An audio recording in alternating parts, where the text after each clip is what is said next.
Welcome back to Is It Wrong to Talk About Girls in a Dungeon Anime Review episode number 35. This will be the 50th episode of the Is It Wrong to Girls Dungeon anime, which is, I believe, the 13th episode of the season. Yep, the 13th episode. Yep, and it is called Morgue, in parentheses, Victim. Now, this episode is unique when it comes to adaptation. Now, I had to look it up in this very book. This is what basically we cover here. We start from page 49 of the book, and we stop at around 68. But then, along with that, they also adapt not only this portion of the book, but also, and I kid you not, they said this portion of the book too. Yes, so they adapted from two different chapters. And if you're curious though, is chapter 7, which is basically what they started with, because, yeah, number for this one, in case you're curious though, is from chapter 7 to 13 in the epilogue. Now, in the case of chapter 7, if you're curious, how long is this chapter? This chapter is almost 90 pages. Yeah, I'm not kidding about that. The book basically has got, I think, for like long pages. Now, the stuff going on with mostly everything except for Belle, that is all from chapter 7. All those 20 pages. And the rest of the stuff is from Belle's perspective. His covers like a lot. Like he's actually a little more screen time than he was in the last episode, which I do praise the episode for that. Now, my guess is the reason why they did this, excuse me, why in the world they adapted from two different chapters, because Belle is not in a good chunk of this book. Yes, Belle doesn't show up in his. Now here's the thing: Belle has always been the star of the series. He briefly appears in chapter 7 and doesn't appear again until chapter 9.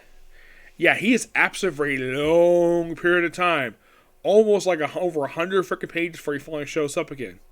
My guess is, in terms of JCSF, they must have saw that, like, yeah, let's not have him wait too long before he finally shows up again. Because, after all, he is the main character. We gotta have him make an appearance every episode of this character. So, mostly put, there's a brief scene outside of the labyrinth where we see the captain of the Hephaestus Familia, where she breaks her hammer while basically just, let's say, doing her blacksmith duties. And then, of course, she's called away. And then, of course, she's called to... And then, of course, she overhears what's going on in the labyrinth. That the Hestia Familia has been stranded in the labyrinth. So she and a group go basically investigate. Of course, there's also the elf who lost his arm. Yeah, he was from the first part of the season. He's back here for his brief appearance. And that's all it for them. It's roughly just a few minutes. That's the whole what I just mentioned. That's from the beginning. That's from the start what they put it here. And they kind of split this up a little bit in the episode. Like, they have her at the beginning of the episode, and they come back to her a little bit later. Because most of it is just basically having the Hestia Familia take on the twin-headed dragon a lot of the episode, where they fight it for quite a while, and then, of course, you have hit, and of course, like, doing a lot of damage to the thing, and then the thing decides to just, almost like it runs up a nearby waterfall, and proceeds to do a cannonball. Yes, a freaking cannonball, which knocks everything in the water, McGee into the water itself, and her being chomped on by piranhas. Yes, piranhas exist in the series, though they're bigger than normally they're supposed to be. I have seen pictures of piranhas. Piranhas love eating flesh, and they're very fast eaters, and usually, a lot of the time, they're very popular creatures to appear in fiction. Though, their size is basically questionable. They're basically the size of flounderfish for some reason. Despite the fact they're basically normally the size of a hand. Yeah, these things are very small. And from what I've read, they're mostly found in South America. That's mostly where you can find piranhas. And yes, I do know about the piranha movies. Have I seen them? No. And did you know that the popular director James Cameron got his start on Piranhas. Piranha 2. Yes. I know a lot about the Piranha movies. I've never seen them, but I do know about them in case anybody in the comments below is like, hey, did you know there's a Piranha movie? Yeah, I know. There's a whole series of these movies. I mean, based upon the description, they're a ripoff of Jaws. That's simply put what this franchise is known for.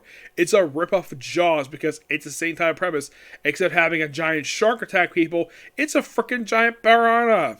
Heck, there's a movie called Piranha DD, which is basically a thing about breast sizes. Yes, seriously.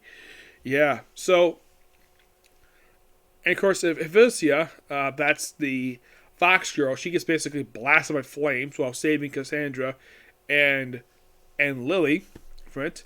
And that's it for them. Then meanwhile, though, in the deep levels, Luke wakes up after, of course, they basically blocked the Juggernaut, which was in the last episode. So he basically has a conversation with like, oh, we're on deep levels. Okay. And then, of course, they have the moment where she heals up Belle. This is like Belle tries to get her to heal herself because her injuries are worse than his. And that is in the book. And then all of a sudden, while they're, of course, like, they leave behind, all about dead weight, she's like, nope. And all of a sudden, basically a skull sheep shows up. And you probably ask, Nick, what the heck is a skull sheep? It's basically a skull creature whose only power is basically it's like basically a zombie sheep, where it's just bones and cloth.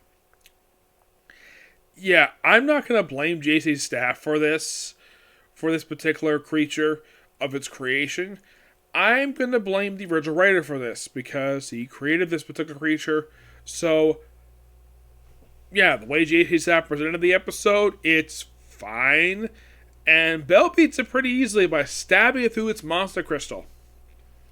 Yeah, his device is not. His testing knife would basically do that. Then, of course, she agrees to go with him. Of course, they walk for quite a while. And, of course, they create a room where they can rest for a bit. Then they're attacked by 3 more sheep. Well, first they spot basically a lantern. Like, oh, it's adventurers down on the deep levels. Nope, it's 3 dead adventurers, who look like they've been dead for quite a while, actually. And, of course, Belle basically traps in the room. And, of course, she mentions, oh, yeah, it's going to be 5 minutes. 5 minutes, take a 5-minute nap. Because that's when the place will be repaired. It will take 5 minutes to fix, and the monster will respawn again. Okay, brief nap. And then, of course, she proceeds to just sit next to him. And he just falls asleep for a quick 5-minute nap. And, of course, she drops her guard by revealing the fact she actually been sweating all this time. She's been holding it in the whole period of time while all this stuff is going on. Great visual on the part of JT Staff for doing that. Yep, and that's pretty much the episode in a nutshell. Now, next episode is called Daphne. Well, it's called Daphne Lateros' Friend. And here's something quite interesting, though. I was basically trying to think, oh, maybe Belle's going to come in Chapter 7. Apparently, Winnie is going to make an appearance again. That's going to be interesting. Yeah. I'm looking forward to it. I don't know what's going to be next episode. I have no idea. But I do know that Xanatos is going to show up again, because I was just rereading again, so expect to see them again for this particular season. Mm-hmm. Yep. But yeah, damn good episode. Love it. Can't wait for it next week. Now, if you're curious, though, like how many more episodes left to be released, well, they just got the 13 episodes. So, because I heard the season's going to be 22 episodes, and they said it's split in half with episode 11, so I'm thinking there's going to be about 9 more episodes left. And my guess is they're probably just going to adapt for these 11 episodes, just book 14. That's my personal guess. I don't think they can book 15 this season. If they do, it'd be kind of surprising if they do. Do I think, if you're curious though, do I think there's going to be, is there material for season 5?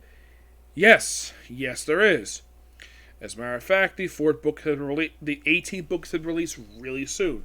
I do own book 17, which is the most recent book released here, and I think I read an article that book 18 gets released really soon, I think this month. And apparently, Sword of Roy, its spin-off series, which, by the way, has now published a book in 3 years, and is now publishing 2 new books really soon. I think the third book is going to come out in March. Yeah. When that venture comes, I will read it. Yep. But yeah, that's pretty much it for Sick Club View. I would have time to do more videos, but it's getting kind of late, and I have to go to work tomorrow. So hopefully tomorrow I'll get a chance to do the 3 remaining anime I have to cover, which is simply My Hero Academia, One Piece, and Boruto. Along with these 3 anime, I'm going to be resuming watching Super Sentai. The only reason why I didn't do it today, you might be asking, Nick, why didn't you do a Super Sentai review? Because I wanted to focus on getting all these anime out. I get to watch the news episodes of the anime and basically put the reviews up. That was some of the reason. I had a total of 9 anime I had to cover today. 9. And I managed to cover all but 3, which I think is still pretty good. I covered a lot today. Yep. But yeah, that's particularly it. So until you see you all tomorrow, bye.